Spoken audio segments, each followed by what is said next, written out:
Let's look at question 6. We have some rigid rods. The rods don't matter. The mass is negligible, so we don't worry about what's connecting these masses. They lay in the y-axis, and they connect up these 3 particles. This system will rotate about the x-axis with an angular speed of 2 radians per second. So I couldn't have drawn a better picture. We have x going across. All of these are mounted to the y-axis, and the whole thing will rotate about the x-axis. So this is going to ask, what is the moment of inertia when spun around the x-axis? So we need to figure out what moment of inertia is for these 3 things. So if we look at our sheets, or we go back to our class notes, we can see then that moment of inertia is the sum of all mass times radius squared. Okay, mr squared. So what we're going to do here then is we'll add up. We have 3 masses, so we're going to have 3 calculations to do. Okay, so this is always the radius about the fixed axis that is rotating, so this would be the x-axis here. So let's see, for the first mass, let me just grab this first one. So that's 4 kilograms. Its radius, let's see, it's located 3 meters upon the y-axis, so that's 3 meters away from the x-axis. Okay, so we have 4 times 3 squared. Our next one, that mass is 2. And it's located 2 meters below, and I can put -2 if I want. That doesn't matter because it's going to be getting squared anyway. And the third mass is 3 kilograms, so we'll have a 3, and it is 4 meters below the x-axis. All right, so now we just have to sum all this stuff up. We'll have 4 times 3 squared. I'll just give you 9. Plus 2 times 2 squared, so that's always just 2 times 4, so that should give you 8. Plus 3 times 4 squared. 4 squared is going to be 16. Okay, and if we do it all out, it comes to 92. Now this is mass, so this is kilograms times meters squared. 92 kilogram per meter squared. So that's how we find the first one. Moment of inertia when spun around the x-axis, 92 kilograms per meter, or times meters squared. B, it says find the total rotational kinetic energy. So rotational kinetic energy is 1/2 times moment of inertia times omega squared. Okay, 1/2 I omega squared, just like 1/2 mv squared, but in angular form. So the total rotational energy of that, it says it was rotating with an angular speed of 2 radians per second. So this is part A. Let me do part B here then. So if the kinetic energy rotational is 1/2 I omega squared, that means then we have 1/2 times 92 times 2 squared.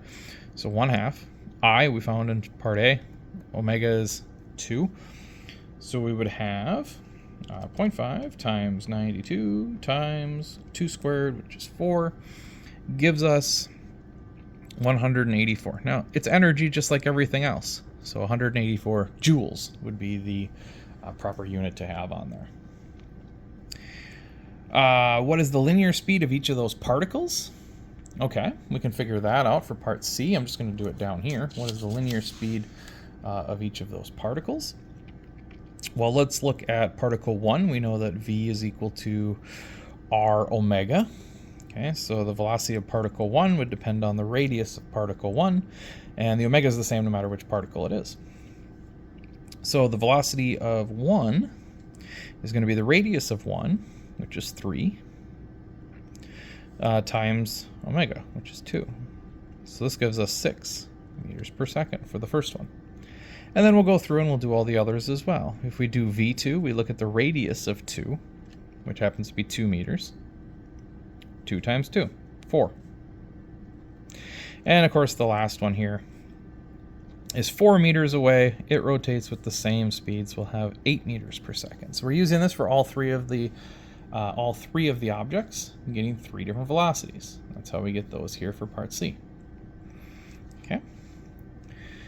Part D then wants us to computate what is the total linear kinetic energy. What is 1/2 mv squared? of all three of the particles. That's the total. Okay, so to find kinetic energy, remember that kinetic energy is just 1/2 mv squared. For the first particle, we'll have 1/2 its mass, which was 4 kilograms, times its velocity, which was 6 squared. 4 6 squared. Okay, 1/2 4 6 squared. The second particle, okay, that will have 1/2 its mass. Its mass was 2. We'll have 2 times its velocity, 4 squared. And the last particle will have 1/2 its mass, which was 3 kilograms, times its velocity, which is 8 squared. Okay. So I'm grabbing the velocities from part C, I'm grabbing the masses from up here, and calculating them in. So these we'll calculate out and see what we get here. So for the first one, I get 72 joules. For the second one, I get 16 joules. Okay, and for the last one,